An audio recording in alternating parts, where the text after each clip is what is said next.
Bonjour tout le monde. Aujourd'hui, je vais vous apprendre comment on fait la partie écossaise. Et je vais vous montrer trois variantes. Mais en fait, la partie écossaise, dans le temps, dans les années 1900, elle n'était vraiment pas jouée. Mais c'est Garry Kasparov qui a joué la partie écossaise contre Anatoly Karpov dans un tournoi. Et, euh, et à la fin du tournoi, il y avait deux finalistes. C'était Anatoly Karpov et Garry Kasparov. Alors, ils ont rejoué contre Garry Kasparov a fait la partie écossaise et Garry Kasparov a gagné. Et maintenant, plusieurs personnes jouent la partie écossaise. Alors, je vais vous montrer c'est quoi la partie écossaise. La partie écossaise commence par le pion E4, le pion E5, le cavalier F3, cavalier C6 et le pion D4. Ça commence tout de suite par une attaque au centre. Après, parfois, d'habitude, les noirs capturent le pion, les blancs capturent, et parfois, les noirs ne capturent pas, mais dans la variante Kasparov, il joue le fou C5. Et s'il capture avec le pion. Parce que s'il capture avec l'autre pion, la dame va capturer l'autre dame et le roi sera obligé de capturer et ne pourra plus requis.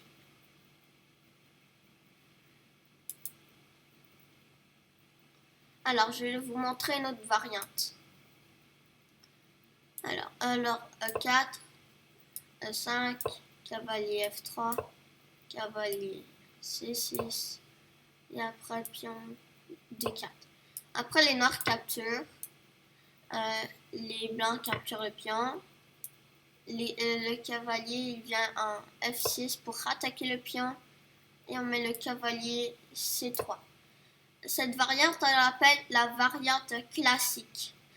Et après ça, les blancs peuvent toujours capturer, parfois les noirs jouent le fou en B4 ou en C5. On va dire en C5. Après, les noirs vont lui faire le roc. Et les blancs veulent mettre le fou ici pour aller faire le couloir quand ils vont faire le roc. Voilà. Maintenant, je vais vous montrer une autre variante.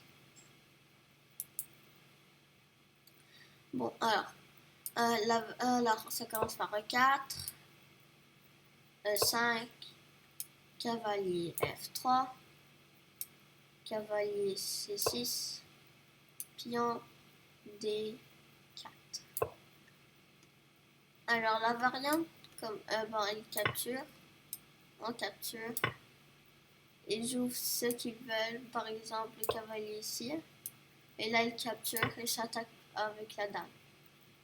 Et là ils vont capturer avec le pion et ça ouvre deux cases pour le fou.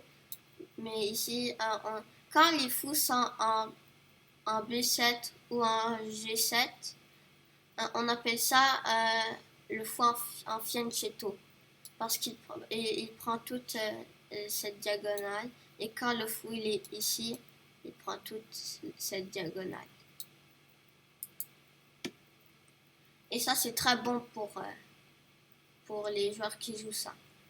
Après, les blancs vont jouer le cavalier en B3 ou en B2. Et après, les noirs jouent le fou en C5 pour aller essayer de faire le roc. Et les blancs vont mettre le fou en C4 pour menacer un pion et parce que les noirs ici peuvent avancer leur pion. Après les blancs vont capturer, ils capturent, ils capturent. Après ils capturent ici et ça menace le mat du berger. Alors on commence. Les noirs jouent le pion D5, on capture, ils capturent, on capture, ils capturent, on capture. on menace le fou, on menace la tour et on menace les checkmates. Le meilleur coup pour les noirs, c'est de tout simplement capturer la dame. Les blancs capturent. Après, ils sont obligés de mettre leur tour ici. Parce que sinon, si les noirs jouent un coup, par exemple, comme le roc, il faut le roc, là, les blancs vont capturer la tour.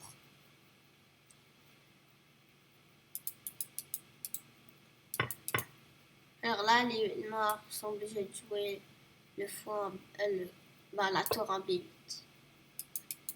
Mais si les noirs n'ont pas avancé le pion, si ils n'ont pas avancé le pion de 2, les blancs, ils menacent le cavalier et il peut pas aller là ni là. Et s'il va ici, on gagne un pion parce qu'on capture avec le cavalier et capture et on capture avec le fou. Alors il est obligé de revenir là. Mais les noirs vont mettre leur pion en D6 pour défendre la case. Et pour ouvrir une autre diagonale pour le fou. Et là, les blancs, parfois, ils jouent le fou en G5 pour faire le clouage et pour aller avancer le pion. Et après, s'il capture, si on avance le pion, il capture, on peut le déroquer. On peut déroquer les noirs. Et après, on peut essayer de reprendre le pion en faisant le roc. Après, on met la tour là-bas pour aller essayer de recapturer le pion. Bon. Alors, c'est déjà la fin de cette vidéo. Et j'espère que vous avez aimé cette vidéo. Alors, je vous dis bye sur une nouvelle vidéo. Alors, bye!